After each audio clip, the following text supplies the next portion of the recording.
Hi, வணக்கம் friends. இன்னைக்கு நம்ம ஹோட்டலில் பண்ணுற மாதிரி ஒரு பூரி மசாலா வீட்டிலேயே எப்படி பண்ணுறது அப்படிங்கிறத பற்றி பார்க்கலாம்.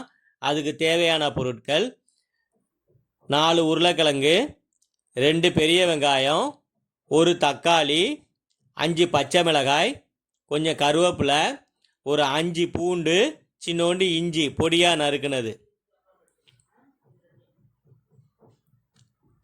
அடுப்பில் ஒரு கடாயை எடுத்து வச்சுட்டு அது நல்லா காஞ்சதுக்கப்புறம் தேவையான அளவு எண்ணெய் விட்டுட்டு எண்ணெய் நல்லா காயட்டும்.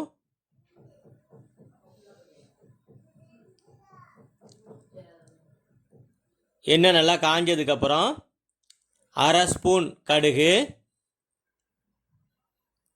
1/2 ஸ்பூன் உளுந்தம்பருப்பு, இது நல்லா பொரிஞ்சு வரட்டும். இது நல்லா பொரிஞ்சு வந்ததுக்கப்புறம் 1/2 ஸ்பூன் கடலைப்பருப்பு அது கூட சேர்த்துட்டு நறுக்கி வச்சிருக்கிற வெங்காயம், கருவேப்பிலை சேர்த்து லேசாக வதக்கிக்கலாம்.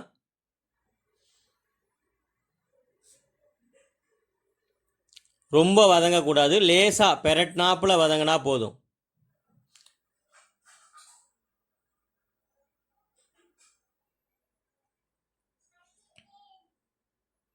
நம்ம நறுக்கி வச்சிருக்கிற இஞ்சி பூண்டு லேசாக வதக்கிக்குவோம். வெங்காயம் செவந்துடக்கூடாது.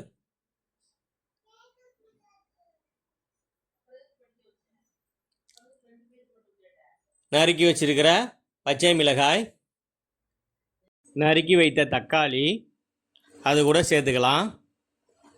நல்லா பிரட்டிக்கலாம் லேசாக.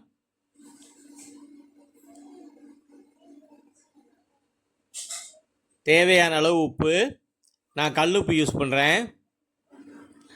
உப்பு சேர்த்துட்டு நல்லா பிரட்டி விடுங்க. நல்லா பிரட்டி விட்டுட்டு நம்ம எடுத்து வச்சிருக்கிற உருளைக்கிழங்க லேசாக கையால் மசிச்சு விட்டால் போதும், ரொம்ப மசிக்கக்கூடாது. மசிச்சு விட்டு அதையும் அது கூட சேர்த்துக்கலாம், உருளைக்கிழங்கையும் அது கூட சேர்த்துக்கலாம். நல்லா பிரட்டிக்கலாம் உருளைக்கிழங்க.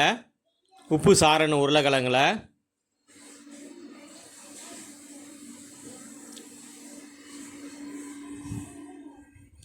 கால் டீஸ்பூன் மஞ்சள் தூள் அதையும் அது கூட சேர்த்துட்டு நல்லா மிக்ஸ் பண்ணி விட்டுக்கோங்க.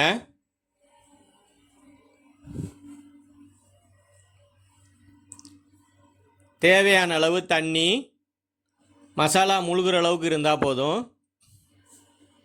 நல்லா பிரட்டி விட்டுக்கலாம். இந்த டைமில் உப்பை செக் பண்ணிவிடுங்க, தேவைப்பட்டால் உப்பு போட்டுக்கலாம். லேசாக கொதி வந்துடும். பாருங்கள், கொதி வந்துருச்சு.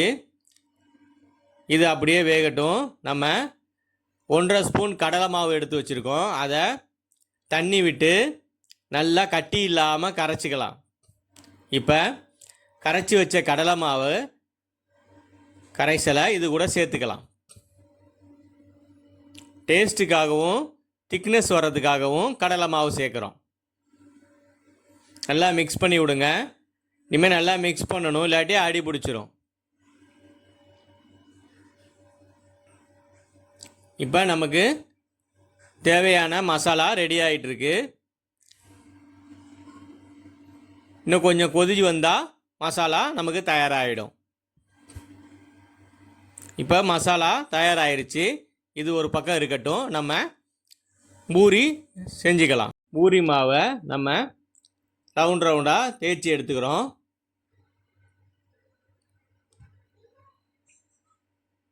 இப்போ ஒரு பாத்திரத்தில் எண்ணெய் வச்சுட்டு எண்ணெய் நல்லா காஞ்சதுக்கப்புறம் போடுங்க, இல்லைன்னா பூரி சரியாக உப்பாது. எண்ணெய் நல்லா காஞ்சதுக்கப்புறம் பூரி சுட்டு எடுத்துக்கலாம்.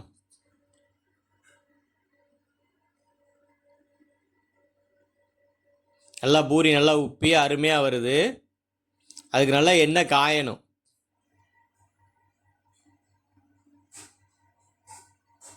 இப்போ நமக்கு தேவையான பூரி தயாராகிருச்சு.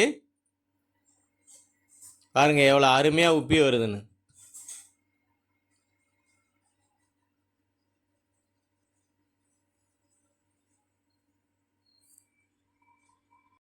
இப்போ நமக்கு பூரி தயாராகிருச்சு.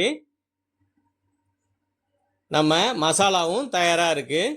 இப்போ இந்த பூரியை நம்ம செஞ்சுருக்கிற ஹோட்டல் டேஸ்ட் மசாலாவோட வச்சு சாப்பிட போகிறோம்.